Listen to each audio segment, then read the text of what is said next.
सकते हैं। तो है क्या, देखिए दोस्तों, है क्या, दो समान धनावेश के निकाय के बगल में विद्युत बल रेखाओं को खींचिए। ये पूछा था, तो कुछ नहीं करना था आपको, एक पॉजिटिव चार्ज लेना, एक दोनों धनावेश चार्ज हो गया। अब ये दोनों पर क्या प्रतिकर्षण बल लगेगा, तो एक इधर की तरफ लगाएगा और एक आपका इधर की तरफ लगाएगा। ठीक है।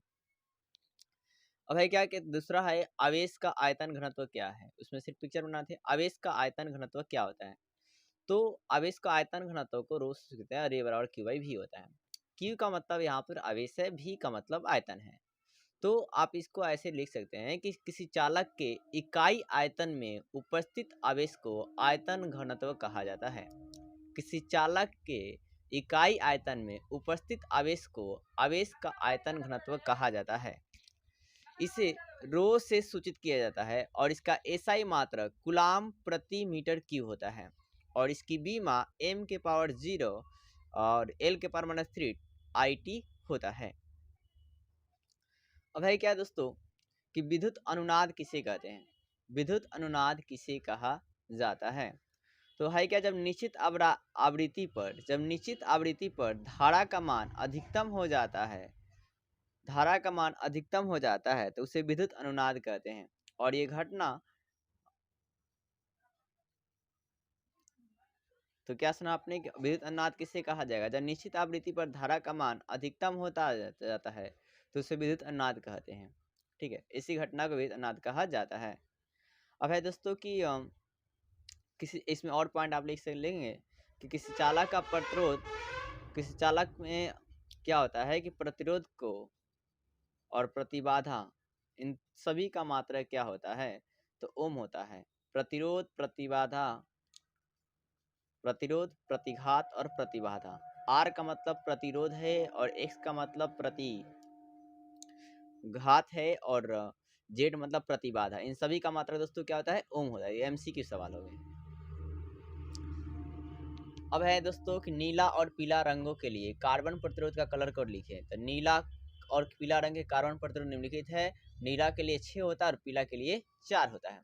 कार्बन प्रतिरोध की बात करूं तो कार्बन प्रतिरोध एक प्रकार का इलेक्ट्रॉनिक डिवाइस है जिसमें 4 रंगीन पट्टियां होती है और जिसमें 2 रंगीन पट्टियां क्या होती है कि सार्थक अंकों और तीसरी रंगीन पट्टियां दशमलव गुणांकों और चौथी त्रुटि सीमा को बतलाती है। तो 4 रंगीन पट्टी होगा भाई, उसमें क्या होगा कि 2 रंगीन पट्टी किसको बतलाएगी, सार्थक गुणांक को, और फिर तीसरा जो होगा दशमलव गुणांक को, और चौथा जो होगा त्रुटि सीमा को बतलाती है। अब नेक्स्ट है हमारा विभव मापी के 2 उपयोग को लिखे। तो विभव मापी के 2 उपयोग निम्नलिखित है, सेल के वितवाहक बल को ज्ञात करने में और सेल का आंतरिक प्रतिरोध को ज्ञात करने में। सेल का वितवाहक बल मापने में और सेल का आंतरिक प्रतिरोध को ज्ञात करने में। अब है दोस्तों विभव मापी के अलावा आपका है प्रतिरोध को समानांतर क्रम संयोजन से आप क्या समझते हैं। जब 2 या 2 से अधिक प्रतिरोधों को एक दूसरे के समांतर क्रम में जोड़ा जाता है या एक दूसरे के पैरेलल जोड़ा जाता है तो उसे प्रतिरोधों का समानांतर क्रम संयोजन कहा जाता है। इसका सूत्र होता है आरपी 1/rp बराबर, आप नोट कर लेंगे, 1/rp बराबर 1/r1 plus 1/r2 plus dot dot 1/rn। तो 1/rp सूची करते हैं, अर्थात 1/rp पर 1 plus 1/r2 plus 1/r3 dot dot कहता है 1/rn तक जाता है। अब ये मोस्ट इंपॉर्टेंट है, किरचॉफ या किरचॉफ का नियम को लिखें। ठीक है, तो किरचॉफ के 2 नियम होते हैं, एक होता है संधि का नियम और एक होता है बंद पास का नियम। संधि का नियम आप इस पे याद करेंगे, कुल धाराओं का, इस नियम के अनुसार कुल धाराओं का बीजगणितीय योग 0 होता है। इस नियम के अनुसार कुल धाराओं का बीजगणितीय योग 0 होता है। दूसरा है बंद पास का नियम। तो इस नियम के अनुसार क्या होता है कि देखिए, इस नियम के अनुसार धारा और प्रतिरोध का गुणनफल, इस नियम के अनुसार धारा और प्रतिरोध के गुणनफल का बीजगणितीय योग, सीमा को बीजगणितीय पढ़ेंगे, वितवाहक बल के, ये में मतलब वितवाहक बल के बीजगणितीय योग के बराबर होता है।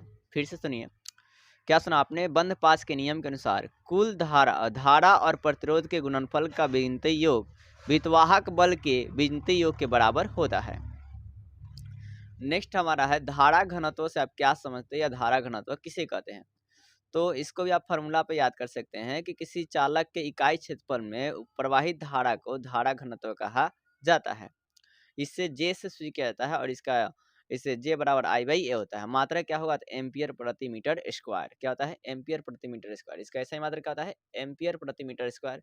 अब बीमा क्या होती है, तो आई का बीमा ये होता है एल, और एरिया की बीमा एल हो जाए, एल स्क्वायर हो जाएगा, तो ऊपर जाएगा तो एल स्क्वायर माइनस 2 हो जाएगा। नेक्स्ट है प्रतिरोधकता और विद्युतीय चालकता से आप क्या समझते हैं। सबसे पहले आप प्रतिरोधकता को हेडिंग बना लेंगे, प्रतिरोधकता के बारे में लिखेंगे। तो है क्या कि दोस्तों, प्रतिरोध और क्षेत्रफल के गुणनफल तथा लंबाई के अनुपात को प्रतिरोध कहते हैं। यहाँ पर देखिए, प्रतिरोध और क्षेत्रफल के गुणनफल और लंबाई के अनुपात को प्रतिरोधकता कहा जाता है। इसे रो से सूचित करते हैं और इसका व्यंजक क्या होता है, रो बराबर आर ए बाई क्या दोस्तों, एल। इसका एसआई मात्रा क्या होता है, तो ओम मीटर होता है। क्या होता है, ओम मीटर होता है। अब है विद्युतीय चालकता। तो प्रतिरोधकता के व्युत्क्रम को विद्युतीय चालकता कहते हैं। का सुना आपने, प्रतिरोधकता के व्युत्क्रम को विद्युतीय चालकता कहते हैं। आई से सिग्मा सूचित करता है, सिग्मा बराबर 1/रो होता है। इसकी एसआई मात्रा क्या होती है, तो पर ओम पर मीटर होता है। क्या होता है, पर ओम पर मीटर होता है। आप स्क्रीनशॉट भी दोस्तों लेते रहेंगे।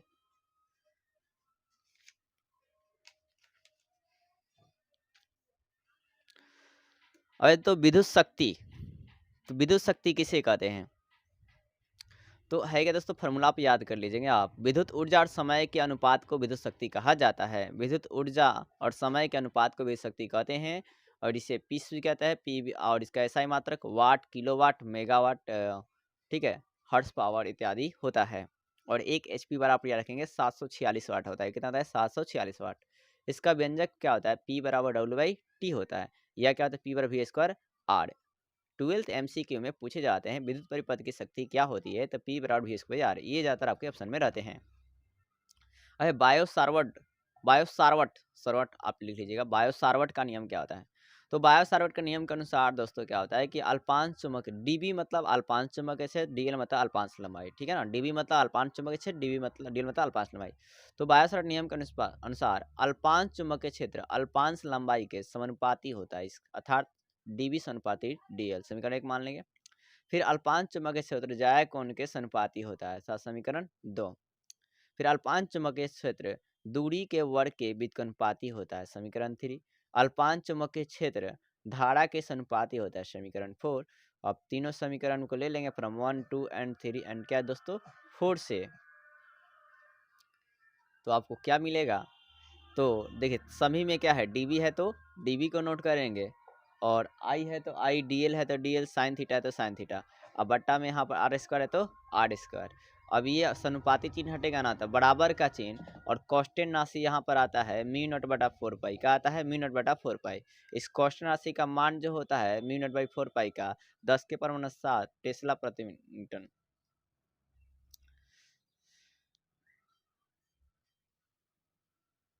अब आगे देखते हैं दोस्तों, लॉरेंज बल क्या होता है। ये भी इसका ऑब्जेक्टिव में भी पूछता है, सब्जेक्टिव में पूछता है कि लॉरेंज बल क्या है। तो आवेश के वेग, यहाँ पर आप देखिए दोस्तों, आवेश का वेग, आवेश का वेग और चुंबकीय क्षेत्र का सदिश गुणन, आवेश का वेग और चुंबकीय क्षेत्र का सदिश गुणन तथा उस आवेश के द्वारा लगने वाला बल, ये हो गया कीवी क्या है, बल है। उस आवेश के द्वारा लगने वाला बल के योग को लॉरेंज बल कहते हैं। क्या सुना, आवेश के वेग और चुंबकीय क्षेत्र का सदिश गुणन, आवेश का वेग और चुंबकीय क्षेत्र के सदिश गुणन तथा उस आवेश द्वारा लगने वाला बल के योग को, लगने वाला बल के योग को लॉरेंज बल कहते हैं। इस एफ से किया था, अर्थात एफ बराबर Q E plus Q into E plus दोस्तों वेक्टर भी क्रॉस वेक्टर बी। और भांवर धारा किसे कहते हैं, या भांवर धारा से आप क्या समझते हैं, तो है क्या कि एक फोको नामक साइंटिस्ट ने भांवर धारा के बारे में बताया था। तो फोको नामक वैज्ञानिक ने धातु के टुकड़े को बदलते हुए चुंबकीय क्षेत्र में डाल दिया और उससे ऊष्मा उत्पन्न हुई, और इस ऊष्मा से क्या होती है, चक्रवात धारा उत्पन्न हो जाती है, और इसी को भंवर धारा नाम दिया जाता है। फिर से एक बार सुनिए, फोको नामक साइंटिस्ट ने एक्सपेरिमेंट को किए थे। उन्होंने क्या किया, धातु के टुकड़ा लिए, आई धातु के टुकड़ा को बदलते हुए चुंबकीय क्षेत्र में डाल दिए। तो जब डाले ना, तो का हीटिंग उष्मा उत्पन्न हो गया। इसी उष्मा से क्या हुआ, चक्रवात धारा उत्पन्न हो गई। इसी चक्रवात धारा का नाम क्या पड़ गया, भंवर धारा। अब इसका उपयोग के देख लेते हैं। तो रेलगाड़ी के चुंबकीय ब्रेक में उपयोग कहाँ करते हैं जी, तो रेलगाड़ी के चुंबकीय ब्रेक में, और काची में तो सौर भट्टी में किया जाता है।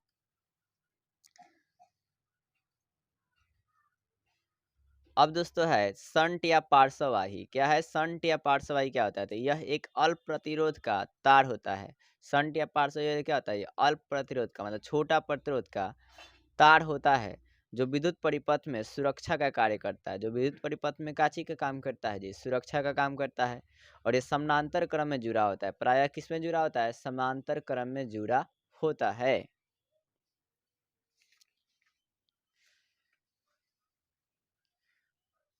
अब दोस्तों हम देखेंगे संट का उपयोग। आप स्क्रीनशॉट भी लेते रहेंगे। तो संट का उपयोग क्या है?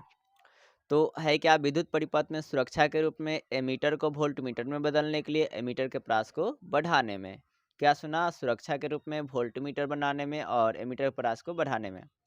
अब है हमारा चौक कुंडली से आप क्या समझते हैं?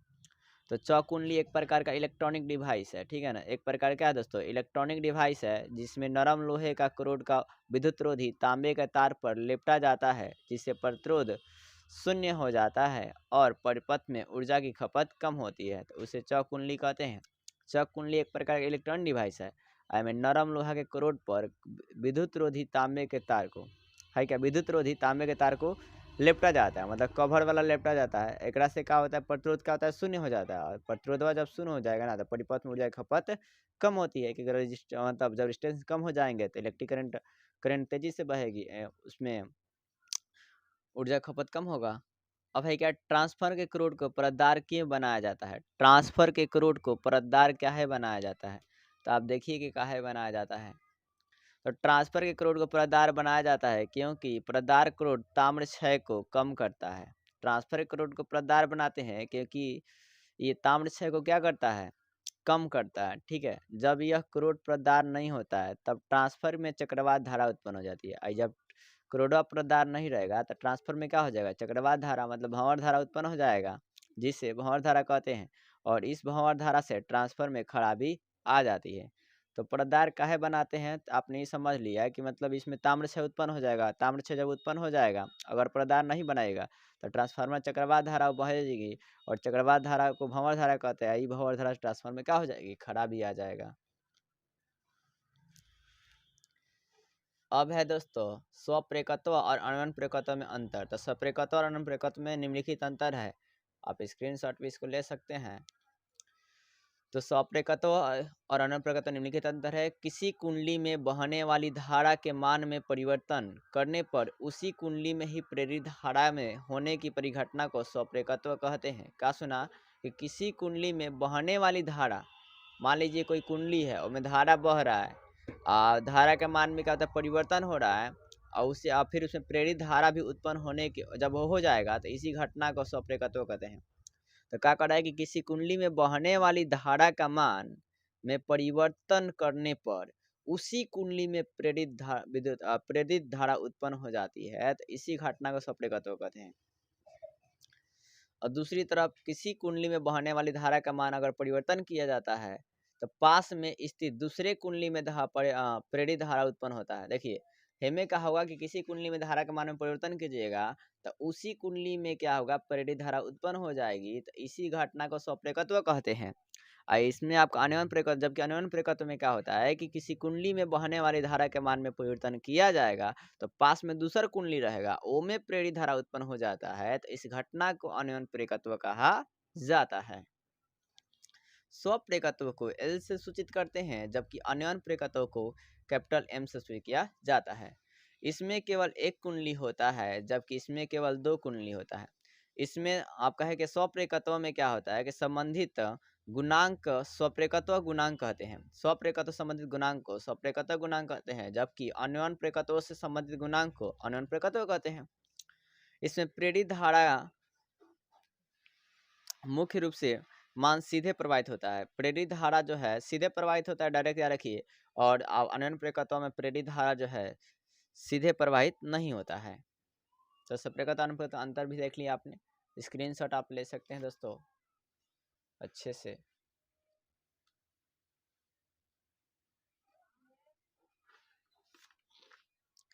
चलिए, अब है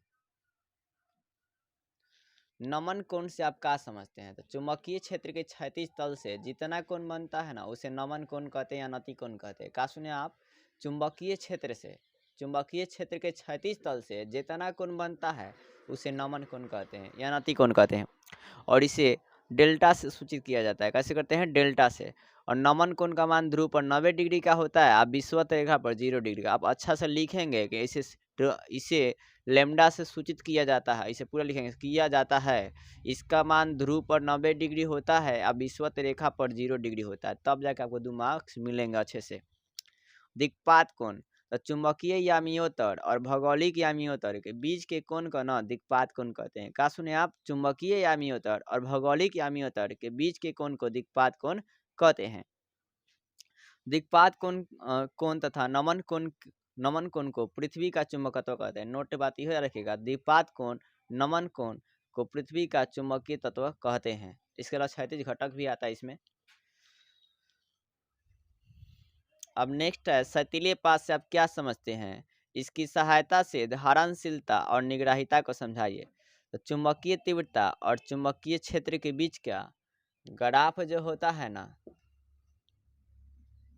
क्या सुने आप कि चुंबकीय क्षेत्र तीव्रता और चुंबकीय क्षेत्र के बीच का ग्राफ को सतीले पास कहते हैं। क्या सुने आप? चुंबकीय तीव्रता और चुंबकीय क्षेत्र। पहले इसको एडजस्टमेंट कर लिया जाए। चुंबकीय तीव्रता और चुंबकीय तीव्रता और चुंबकीय क्षेत्र के बीच के ग्राफ को सैथिले पास कहते हैं। सैथिले पास का पिक्चर बना देंगे। अब कहा है धारणशीलता के बारे में, तो वैसा पदार्थ जिसका चुंबकत्व बना रहेगा और तथा चुंबकीय बल शून्य होगा तो उसे धारणशीलता कहेंगे। और निग्राहिता की बात करेंगे तो वैसा पदार्थ जिसका चुंबकीय बल बना रहता है और चुंबकत्व शून्य हो जाता है तो उसे निग्राहिता कहते हैं। अपोजिट हाई वाला याद कर लीजिए। देखिए, चुंबकत्व बना रहता है, चुंबकीय बल शून्य है। इसमें अपोजिट चुंबकीय बल बना रहेगा और चुंबकत्व शून्य होगा तो उसे निग्राहिता कहेंगे। अब हम आगे देखते हैं, चुंबकीय फ्लक्स से आप क्या समझते हैं? इसका ऐसा ही मात्रा लिखें। तो चुंबकीय क्षेत्र में अल्पांश लंबाई, क्या सुने आप? चुंबकीय क्षेत्र अल्पांश लंबाई को जया के गुणनफल को चुंबकीय फ्लक्स कहा जाता है। आप इस पर याद कर सकते हैं दोस्तों, फॉर्मूला पे। कैसे याद कीजिएगा कि देखिए, चुंबकीय क्षेत्र और अल्पांश लंबाई और कोज्या के गुणनफल को चुंबकीय फ्लक्स कहते हैं। ऐसे फाई विश्व करते हैं और इसका ऐसा ही मात्रक वेबर होता है और इसका बीमा भी आप निकाल सकते हैं दोस्तों। समझाइए कि किरचॉफ का नियम द्वितीय ऊर्जा संरक्षण के नियम का पालन करता है। तो दोस्तों, किरचॉफ का द्वितीय नियम जो है बंद पास के नियम से जाना जाता है कि बंद पास के नियम के अनुसार धारा और प्रतिरोध के गुणनफल वितवाहक बल के विंतीय योग के बराबर होता है। अतः इसी प्रकार सिद्ध होता है कि किरचॉफ का जो द्वितीय नियम है ऊर्जा संरक्षण के नियम का पालन करता है। अब है दोस्तों फ्लेमिंग का दाएं हस्त नियम, ये भी इंपॉर्टेंट है। तो फ्लेमिंग के दाएं हस्त नियम के अनुसार दाएं हाथ के 3 अंगुलियों को, दाएं हाथ के कितने अंगुलियों को? 3 अंगुलियों को। कौन कौन भाई साहब? देखिए, ये अंगूठा कहलाता है, ये तर्जनी कहलाता है। ये देखिए, ये अंगूठा, ये तर्जनी, और ये जो है ना आपका ये मध्य भाग कहलाता है। ठीक है, मध्यमा कहलाता है। तो इसमें आप लिखा होगा 3 अंगुलियों को एक दूसरे के लंबवत फैलाते हैं, ऐसे फैलाते हैं तो क्या होता है? अंगूठा चालक की गति को, अंगूठा जो है ना चालक की गति को बताता है, व्यक्त करता है। और मध्यमा जो आपका ये मध्यमा जो है अंगूठा चालक की गति को, तर्जनी चुंबकीय क्षेत्र को, जो तर्जनी है चुंबकीय क्षेत्र को, और जो मध्यमा है प्रेरित धारा को बताता है। तो अंगूठा जो है ना ये चालक गति को, तर्जनी चुंबकीय क्षेत्र को, और मध्यमा प्रेरित धारा को बतलाता है। यही फ्लेमिंग के दाएं हाथ का नियम है। अब फ्लेमिंग के बाएं हाथ का नियम क्या कहता है कि फ्लेमिंग के बाएं हाथ नियम के अनुसार बाएं हाथ के अगर 3 अंगुलियों को इस प्रकार से लंबवत फैलाया जाता है तो तर्जनी चुंबकीय क्षेत्र को और मध्यमा धारा को व्यक्त करता है, तो अंगूठा बल को व्यक्त करेगा। अब देखिए, तर्जनी क्या होता है कि चुंबकीय क्षेत्र को, मध्यमा धारा को व्यक्त करता है, तो जो अंगूठा है ना ये बल को व्यक्त करेगा। अब आगे है कि प्रति चुंबकीय पदार्थ से आप क्या समझते हैं? तो वैसा पदार्थ जो बाह्य चुंबकीय क्षेत्र में प्रबल रूप से प्रतिकर्षित होता है तो उसे प्रति चुंबकीय पदार्थ कहते हैं। वैसा पदार्थ जो बाह्य चुंबकीय क्षेत्र में प्रबल रूप से प्रतिकर्षित होता है तो उसे प्रति चुंबकीय पदार्थ कहते हैं। अब इसके 4 गुण पूछा था कि इसके 4 गुण क्या होते हैं, तो है क्या? इसके 4 गुण निम्नलिखित है। ताप का प्रभाव नहीं पड़ता है, यह ठोस द्रव गैस तीनों अवस्था में पाया जाता है। ये बाह्य चुंबकीय क्षेत्र में प्रबल रूप से प्रतिकर्षित होता है और इसकी चुंबकशीलता 1 से कम होती है। तो दोस्तों आज के लिए इतना ही। अब मिलते हैं हम लोग नेक्स्ट वीडियो में नेक्स्ट टॉपिक के साथ। आप इतना पहले याद कर लीजिए, फिर एक शाम को भी वीडियो डाला जाएगा।